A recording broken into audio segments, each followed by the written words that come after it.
हाँ, तो प्यारे बच्चों, महक क्लासेस में एक बार फिर से आप सभी बच्चों का स्वागत है। तो बच्चों, आज अपन बात करेंगे क्लास 12th के एक नए टॉपिक के बारे में, जो है सिंथेसिस का। ठीक है ना? तो ये बच्चों 2 नंबर का मतलब टॉपिक रहेगा। ठीक है? तो चलो वीडियो को जल्दी से स्टार्ट करते हैं। हमें करना क्या होता है कि हमें 2 मतलब सेंटेंस दिए जाते हैं। ठीक है ना? तो उनको हमें कंबाइन करके सिंपल सेंटेंस बनाना पड़ता है। ठीक है ना? तो सिंपल सेंटेंस बनाने के लिए 6 रूल अप्लाई होते हैं। ठीक है ना? जिनमें से ये देखो, मैंने पूरे 6 रूल्स आपको मतलब यहाँ पे लिख के दिए हैं। ठीक है ना? अब अपन एक-एक मतलब जो रूल है इसका सिंपल सेंटेंस का, उसको अपन देखेंगे। ठीक है ना? तो बच्चों, एक बात तो आपको ये ध्यान रखनी है कि इन 6 पॉइंट्स के अंदर मतलब आपको ध्यान कौन-कौन से रखने हैं, मतलब कौन-कौन से पॉइंट आपको तैयार करने हैं। ठीक है ना? तो इन 6 में से देखो बच्चों, एक तो ये जो फर्स्ट रूल है पार्टिसिपल का यूज़ करके। ठीक है ना? एक तो ये हमें ध्यान में रखना है। ठीक है ना? यानी इससे सिंपल सेंटेंस अपन कैसे बना सकते हैं, तो इसमें भी 3 रूल अप्लाई होते हैं। ठीक है? फर्स्ट तो ये ध्यान रखना है। और जो दूसरा पॉइंट है वो है बच्चों इन्फिनिटिव का। तो इन्फिनिटिव को तो बच्चों इस साल मतलब आप है ना अच्छे से तैयार करना। ठीक है ना? ये पक्का आएगा। उसके बाद अगर कोई रूल है तो वो है तीसरा रूल।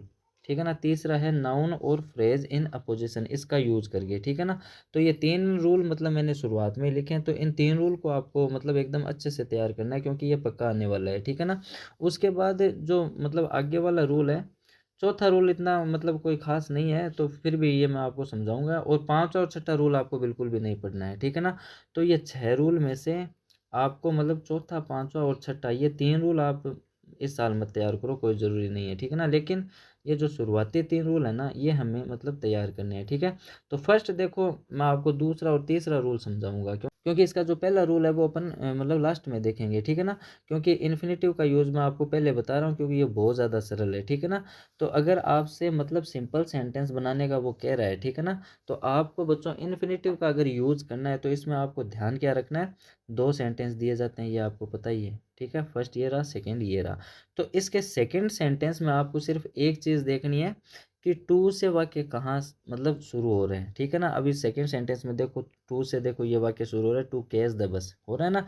तो सिर्फ और सिर्फ आपको इतना ही काम करना है कि टू से, यानी दूसरा जो सेंटेंस है उसका मतलब जो स्टार्टिंग वर्ड है आप उसको रिमूव कर दो, यानी टू से पहले जो आ रहा है उसको आप रिमूव कर दो।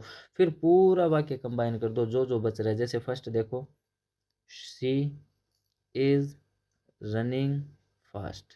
फर्स्ट में तो इतना ही है, सी इज रनिंग फास्ट। फिर ये जो पार्ट बच रहा है ना टू के बाद वाला, टू कैच द बस, बस इसको जोड़ दो आप, टू कैच द बस। इतना सा ही काम आपको करना है। आई बात समझ में? इसका सेकंड सेंटेंस देखो, Ram worked hard he wanted to get good marks. मतलब जो राम है वो कड़ी मेहनत तो उसने करी है, और क्यों करी है, क्योंकि वह अच्छे नंबर लाना चाहता था।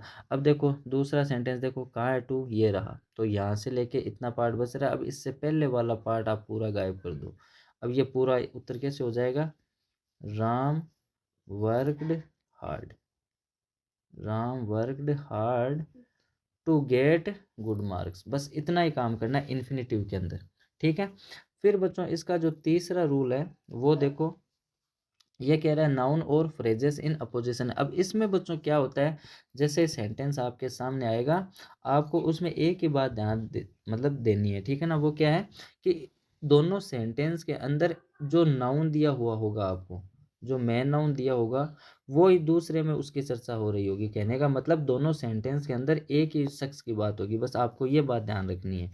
अब इसमें देखो वाक्य को बनाना कैसे, वो देखो किसके बारे में बात हो रही है, प्रताप के बारे में। दोनों सेंटेंस को अपन ने पढ़ा, बात किसकी हुई, प्रताप की। तो ये इसको मतलब आप उतारो। ठीक है? उतार लिया, तुरंत लगा दो इसके बाद में कोमा। ठीक है ना? अब देखो बच्चों, फर्स्ट जो सेंटेंस है उसके बाद वाला जो पार्ट, यानी एचवी से लेकर यहाँ तक जो पार्ट बच रहा है उसमें एचवी को भी गायब कर दो।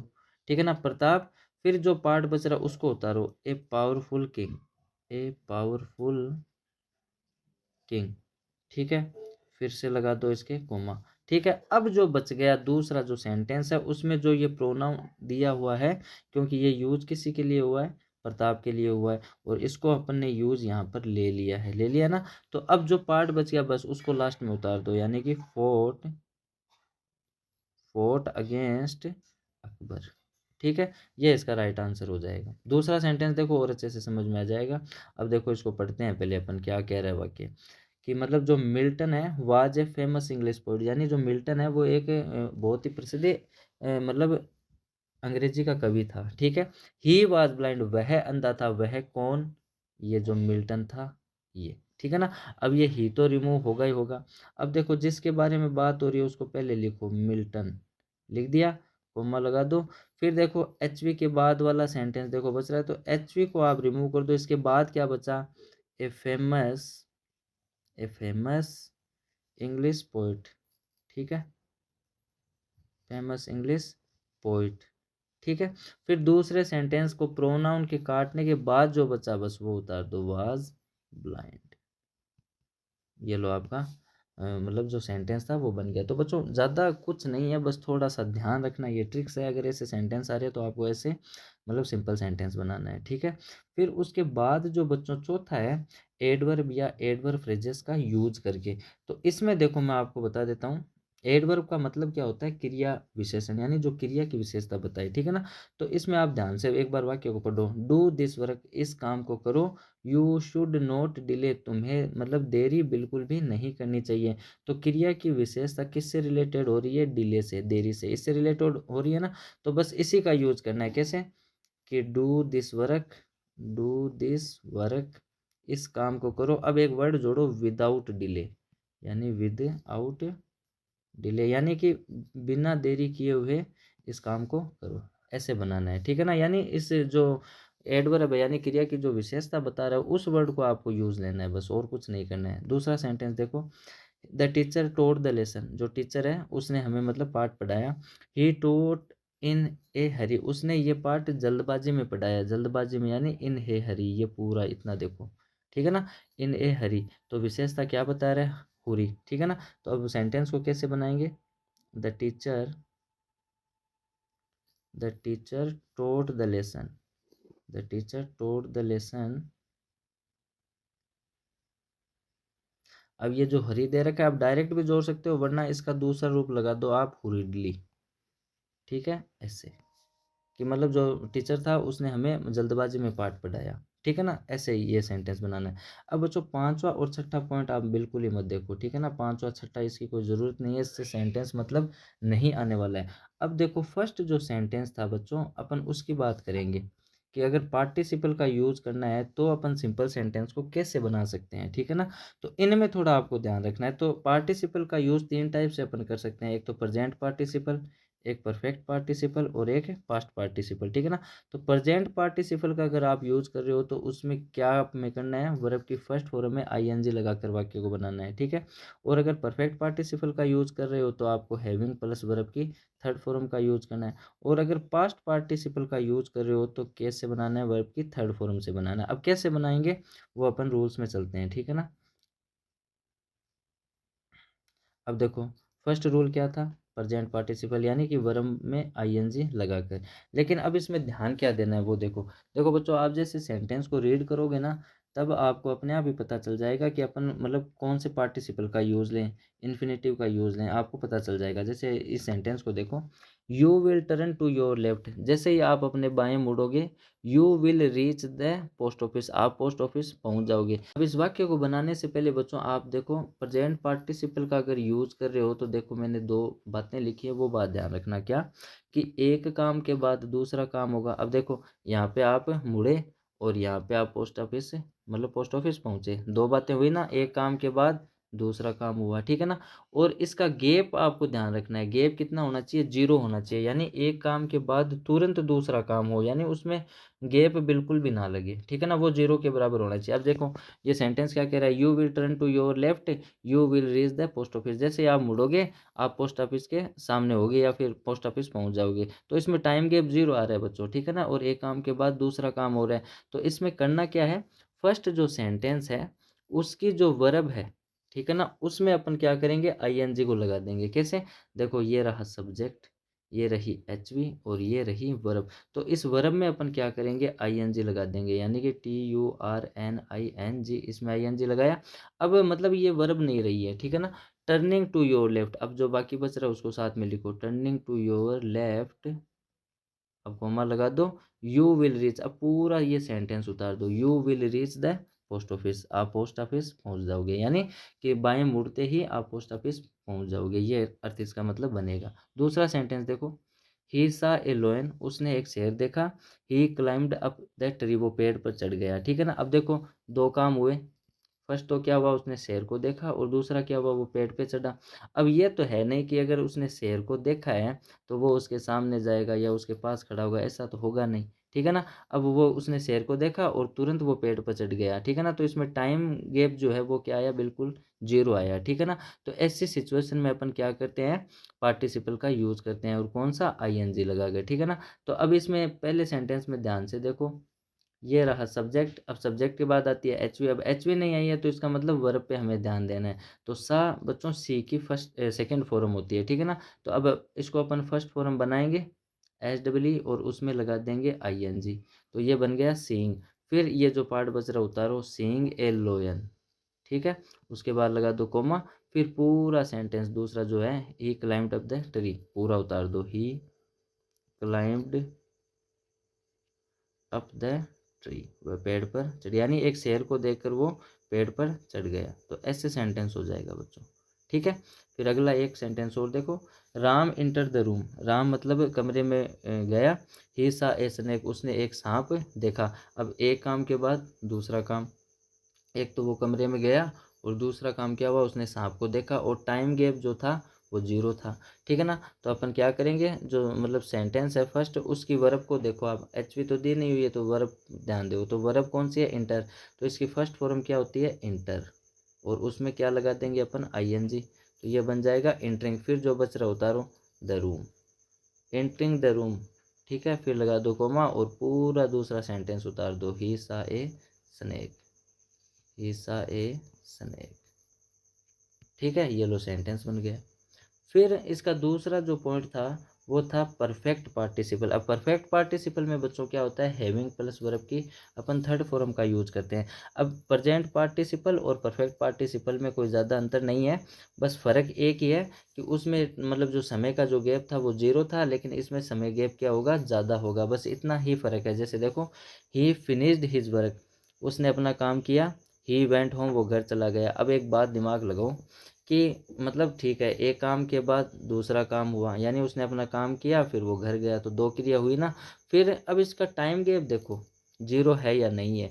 तो देखो है, कैसे, मतलब उसने अपना काम करा उसके बाद वो घर ही गया, ये कोई ज़रूरी नहीं है, है ना। तुरंत ही वो घर गया हो ऐसा कोई ज़रूरी नहीं है। ठीक है ना। तो ऐसी जब सिचुएशन हो तो अपन हैविंग प्लस वर्ब की थर्ड फॉर्म का यूज करते हैं। तो फर्स्ट सेंटेंस की वर्ब को देखो, ये रही। ठीक है ना। इससे पहले लगाओ आप हैविंग, लगा दिया। अब ये जो वर्ब की थर्ड फॉर्म है इसको बना दो आप फिनिश्ड, यानी सेकंड भी यही है, थर्ड भी यही होती है। ठीक है ना। तो ये लो हैविंग प्लस वर्ब की थर्ड फॉर्म, हैविंग फिनिश्ड। फिर जो बच रहा है उतार दो, हिज वर्क, यानी अपना काम पूरा करने के बाद कोमा लगाओ, फिर ये दूसरा सेंटेंस उतार दो, ही वेंट होम, वह घर चला गया, ऐसे बनेगा। ठीक है। दूसरा सेंटेंस देखो, राम टुक टी, मतलब राम ने चाय ली। ही वेंट फॉर शिपिंग, और वह मतलब शॉपिंग करने के लिए चाहिए। अब देखो इस सेंटेंस को ध्यान से देखो, उसने चाय पी, फिर वो मतलब शॉपिंग करने के लिए गया। अब कोई ज़रूरी थोड़ी है चाय पीते ही वो बाहर चला गया होगा, तो टाइम गैप कुछ ना कुछ तो लगा ही होगा। ठीक है ना। जीरो तो है ही नहीं, उससे थोड़ा ही ज़्यादा लगा है, तो टाइम गैप जरूर लगा है। ठीक है ना। तो ये देखो वर्ब पड़ी, तो पहले लगाओ आप हैविंग। ठीक है, हैविंग लगाया। फिर ये जो टुक है ये टेक की सेकंड फॉर्म है, तो हमें लेनी है थर्ड फॉर्म, तो लगा दो टेकन। फर्स्ट होती है टेक, सेकंड होती है टुक, और थर्ड होती है टेकन। ठीक है ना। तो हैविंग टेकन, फिर जो बचा वो उतारो टी। अब लगा दो कोमा, फिर दूसरा सेंटेंस एटजिट उतार दो, ही वेंट फॉर शॉपिंग। ये लो वाक्य बन गए। तो बच्चों ज़्यादा कुछ नहीं है, थोड़ा ध्यान देने की ज़रूरत है। और एक चीज़ और भी बतानी है, अगर एक वाक्य में आपको नाउन दी हो और दूसरे में उसके लिए प्रोनाउन यूज हो रहा है, तो हमेशा आप वाक्य को बनाते समय क्या यूज करो, मतलब नाउन का यूज करो। तो ये जो ही है वो ही यहाँ पे नहीं आएगा, इसकी जगह आएगा राम। ये बात आप ध्यान रखना बच्चों। ठीक है ना। फिर एक सेंटेंस और देखो, he was guided, he gave good result, मतलब उसे निर्देश दिया गया और उसने अच्छा रिजल्ट भी दिया। अब देखो एक काम के बाद दूसरा काम हुआ, अब जब रिजल्ट आया है तो वो उसमें टाइम गैप जरूर लगा है। ठीक है ना। अब इसमें एक बात बच्चों आपको बतानी है, ये आया है पैसिव वॉइस का सेंटेंस, मतलब आपको दे सकता है। तो यूज़ तो आपको हैविंग का ही करना है, लेकिन उसमें क्या यूज़ करना है, साथ में बीन का यूज़ करना है। अब क्यों करना है, हमेशा एक बात याद रखना, अगर एचवी प्लस वर्ब की थर्ड फॉर्म दी है तो वो है पैसिव वॉइस का सेंटेंस, और पैसिव वॉइस का सेंटेंस हो तो वहाँ पे हमें किसका यूज़ करना है, बीन का यूज़ करना है, बनेगा वैसा ही, ठीक है ना। अब देखो हैविंग का यूज़ करो, हैविंग बीन लगाया, फिर गाइडेड, ये रही वर्ब की थर्ड फॉर्म, ठीक है। फिर यहाँ पे लगाओ कोमा और पूरा दूसरा वाक्य उतार दो, ही गैव गुड रिजल्ट्स। ये लो आपका सेंटेंस बन गया। तो देखो बच्चों, ज़्यादा कुछ नहीं करना, बस थोड़ा सा ध्यान देना। अगर ध्यान दे लेते हो तो मतलब सिंथेसिस जो है आपका 2 नंबर का गलत नहीं होगा, ठीक है ना। फिर आगे देखो, सी जो है वो है पास्ट पार्टिसिपल। अब पास्ट पार्टिसिपल का मतलब क्या है कि हमें यूज किसका करना है, वर्ब की थर्ड फॉर्म का यूज करना है। तो इसमें बस छोटी सी बात आप ध्यान रखो, क्या करना है आंसर बनाते टाइम। देखो सेंटेंस आपके सामने आया, the ship was overtaken by the storm, it made a little progress, ठीक है ना। ये सेंटेंस आया, तो सब्जेक्ट को रिमूव कर दो, फिर एचवी को रिमूव कर दो, ठीक है ना। फिर जो वर्ब्स की जो फॉर्म हमें दी हुई है, बस उसी से वाक्य को स्टार्ट कर दो, यानी कि overtaken, overtaken by the storm, ठीक है, ये उतार लिया। फिर आगे का जो पूरा पार्ट है, यानी यहाँ पे कोमा आएगी, फिर पूरा सेंटेंस उतार दो आप आगे का, ठीक है ना। अब एक चीज़ और ध्यान रखनी है, देखो the ship was overtaken by the storm, it made, अब इट जो वर्ड यूज हुआ है, प्रोनाउन का यूज हुआ है, वो किसके लिए यूज हुआ था, शिप के लिए। तो मैंने अभी पीछे एक बात आपको बताई कि नाउन और प्रोनाउन दिया हो तो नाउन का यूज करो, तो वाक्य को बनाते टाइम आप इट किसका यूज करो, शिप का यूज करो। It, sorry, the ship made a little progress, ऐसे आंसर हो जाएगा, ठीक है। दूसरा सेंटेंस देखो और अच्छे से समझ में आ जाएगा, my friend was terribly overworked. तो ठीक है, सब्जेक्ट को गायब करो, एचवी को गायब कर दो, उसके बाद जो बच रहा बस वही से वाक्य स्टार्ट करो, टेरेबली ओवरवर्कड, ठीक है, टेरेबली ओवरवर्कड, ठीक है, कोमा लगा दो, लगा दिया। कोमा लगाने के बाद अब देखो यहाँ पे ही आया, तो आप देख लो, ठीक है ना। तो माई फ्रेंड ही आया, तो माई फ्रेंड के लिए तो ही चल जाएगा, तो पूरा वाक्य यहाँ से उतार दो, ही नीडेड सम रेस्ट, उसे कुछ मतलब रेस्ट की आवश्यकता है, ठीक है। फिर एक वाक्य और देखो, he was beaten in the first game, he did his best. अब देखो ये सब्जेक्ट रहा, ये एच वी रही, गायब कर दो, पूरा वाक्य ये ले लो वर्ब की थर्ड फॉर्म से, बिटन इन द फर्स्ट गेम, ठीक है। ये पूरा वाक्य लिया, फिर कोमा लगाई, पूरा दूसरा वाक्य उतार दो, ही डिड हिज बेस्ट। ये लो हो गया आपका, ठीक है ना। तो बच्चों कोई हार्ड नहीं है, ठीक है ना। अभी ऐसे सेंटेंस में आपको देखो वर्ब की थर्ड फॉर्म दी हुई होगी, तो ज़्यादा घबराने की जरूरत नहीं है, बस थोड़ा सा माइंड आपको लगाना है कि हमें करना क्या है, ठीक है। फिर बच्चों आगे आता है कंपाउंड सेंटेंस। अब जो कंपाउंड सेंटेंस होंगे बच्चों, वो इन शब्दों से बनेंगे, इनको आप याद कर लो, एंड, बट, फॉर, और, नोर, आल्सो, आइदर, नाइदर, नोर, सो, देयरफॉर। तो ये सारे वर्ड मतलब मैंने यहाँ पे लिख दिया है, ठीक है ना। अगर कंपाउंड सेंटेंस आपसे पूछ रहा है, कंपाउंड या कॉम्प्लेक्स में से एक पूछेगा आपको, ये बात आप ध्यान रखना, ठीक है ना। तो अगर कंपाउंड सेंटेंस पूछा है तो इन शब्दों से बनेंगे वो, ठीक है। अब देखो मोस्टली जो आने वाले वर्ड हैं वो मैंने देखो यहाँ पे मतलब लिख दिए हैं पहले से। एक तो एंड से पूछ सकता है, बोथ हैंड से पूछ सकता है, as well as, not only but also, ये इंपॉर्टेंट है। अब इनमें देखो बच्चों, ये चारों मैंने क्यों लिखे हैं, क्योंकि इन चारों का यूज़ आपको एक तरीके से ही करना है, ये बात आप ध्यान रखना। जैसे वाक्य देखो, Ram is rich, he is honest, Ram ईमानदार है और वह, sorry, Ram is rich, Ram अमीर है, ही इज़ ऑनेस्ट, वह ईमानदार है। अब देखो दोनों के सब्जेक्ट जो हैं सेम ही है, लेकिन इनके जो ऑब्जेक्ट है ना वो अलग अलग है। तो जो चीज़ अलग अलग हो बस उनसे पहले इनका यूज़ करना है। अब कैसे करना है, जैसे देखो, राम इज रिच, अब अगर हमें एंड लगाना है तो देखो रिच लिख दिया, अब इसके पहले लगा दो एंड और फिर सेकंड ऑब्जेक्ट को लिख दो, एंड ऑनेस्ट। ये लो वाक्य बन गया, यानी Ram is rich and honest, मतलब राम अमीर और ईमानदार दोनों है, ठीक है ना। अब अगर हमें बोथ हैंड का यूज़ करना हो इसी वाक्य के अंदर, तो अपन क्या करेंगे, देखो मतलब जो चीज़ अलग है उनसे पहले बोथ और एंड का यूज़ कर लो आप, ठीक है। तो लगाओ राम इज, अब फर्स्ट ऑब्जेक्ट ये है तो इससे पहले लगा दो बोथ, ठीक है। अब इसको लिख दो रिच, ठीक है। फिर सेकंड ये है तो इससे पहले क्या लगा दो, एंड का यूज कर लो, एंड ऑनेस्ट, ये लो वाक्य बन गया। ठीक है, ऐसे ही। अब एज वेल एज का अगर आप यूज़ करना चाहो तो इसमें एज वेल का भी यूज़ कर सकते हो। किसके बीच में? रिच और ऑनेस्ट के बीच में। बाकी वैसा का वैसा ही है जैसे एंड का यूज़ अपन ने किया था। राम इज, अब लगा दो आप रिच, ठीक है, और उसके बाद लगा दो एज वेल एज, फिर सेकंड ऑब्जेक्ट लिख दो नेक्स्ट, ये लो आपका वाक्य बन गया। तो बच्चों हार्ड नहीं है, ठीक है ना। फिर एक वाक्य देखो मैंने यहाँ पे दिया, आप इसको बनाने की कोशिश करना। फिर अगर आपको मतलब ये वर्ड इनका यूज करना पड़ जाए, मतलब कैसे? सो, देयर फॉर और हेंस, इसका मतलब होता है इसलिए।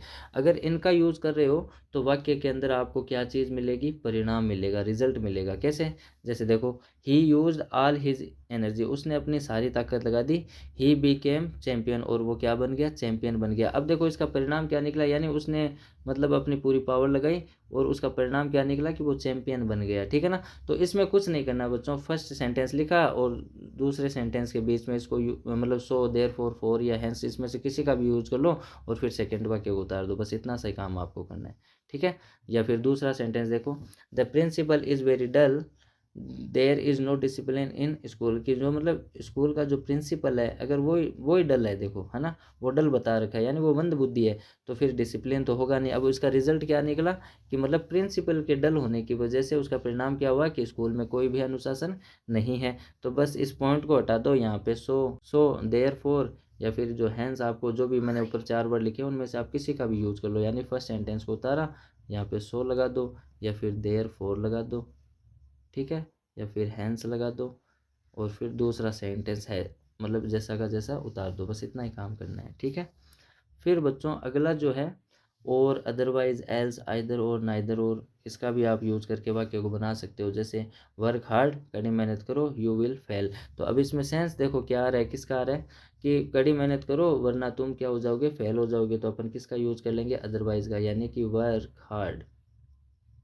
हार्ड अदरवाइज लगाना बीच में ही है, अदरवाइज यू विल फेल, तुम फेल हो जाओगे, ठीक है। तो इस टाइप से बच्चों वाक्य को आप बना सकते हो, यू विल फेल, ठीक है। फिर आगे अगर अपन चलें तो फिर है but, yet, still, how ever, only और नेवरथलेस, ठीक है ना। अब इनका यूज अपन मतलब कौन सी कंडीशन के अंदर करते हैं बच्चों? जब विरोधाभास प्रकट हो जाए। विरोधाभास का मतलब क्या हो? जब कोई चीज़ एक दूसरे के ओपोजिट हो। जैसे ही इज़ ऑल राइट, वह सही है, ही इज़ स्लाइटली टायर्ड, लेकिन वह थका हुआ है, ठीक है ना। अब देखो सही है लेकिन इसका उल्टा क्या हो रहा है? फिर भी वो थका हुआ है। दूसरा सेंटेंस देखो, ही इज़ पुअर, वह गरीब है, ही इज़ हैप्पी, वह खुश है। अब देखो दोनों चीज़ उल्टी है, गरीब भी है लेकिन फिर भी वो क्या है? खुश है। तो चीज़ तो उल्टी हो रही है ना। अब गरीब कैसे खुश रह सकता है, ठीक है ना, सोचे तो लेकिन फिर भी वो खुश है, लेकिन ऑपोजिट चीज़ बता रहा है, ठीक है ना। तो विरोधाभास जब भी हो तो आप इन वर्ड्स का यूज करके वाक्य को रीराइट कर सकते हो। तो इस अब ये जो सेकंड सेंटेंस है कैसे बनेगा? He is poor but he is happy, लेकिन वह खुश है, ठीक है। तो ऐसे करके अपन बच्चों वाक्यों को बना सकते हैं, ठीक है। अब कॉम्प्लेक्स सेंटेंस में बच्चों आप मतलब वाक्य को कैसे बना सकते हो? एक तो जितने WH वर्ड है, ठीक है ना, यानी रिलेटिव प्रोनाउन का यूज करके बना सकते हो, जो मैंने क्लोजेज में आपको बताया था, who, which, what, that, when, where, ठीक है ना। तो हु का यूज अपन कब करते हैं? मतलब व्यक्तियों के लिए करते हैं, ठीक है ना।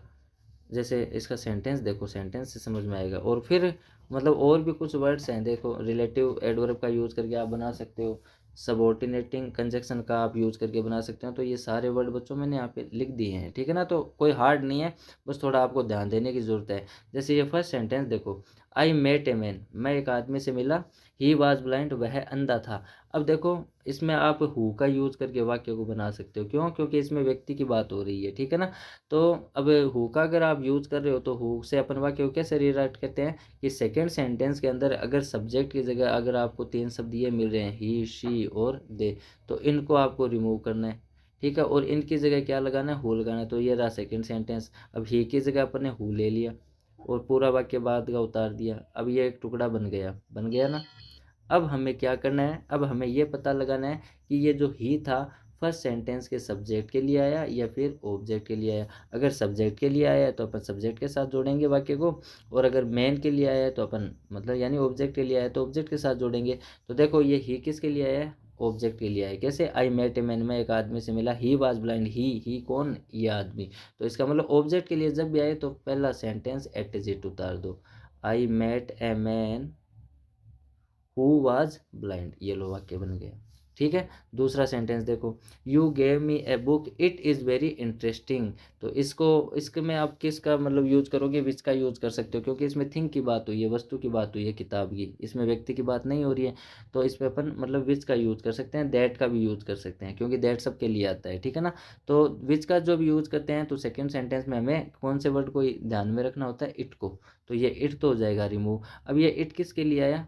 बुक के लिए आया। तो वो जब ऑब्जेक्ट के लिए आता है तो अपन पूरा वाक्य पहला एटिजिट उतार देते हैं, यानी कि you gave me a book, तुमने मुझे एक किताब दी।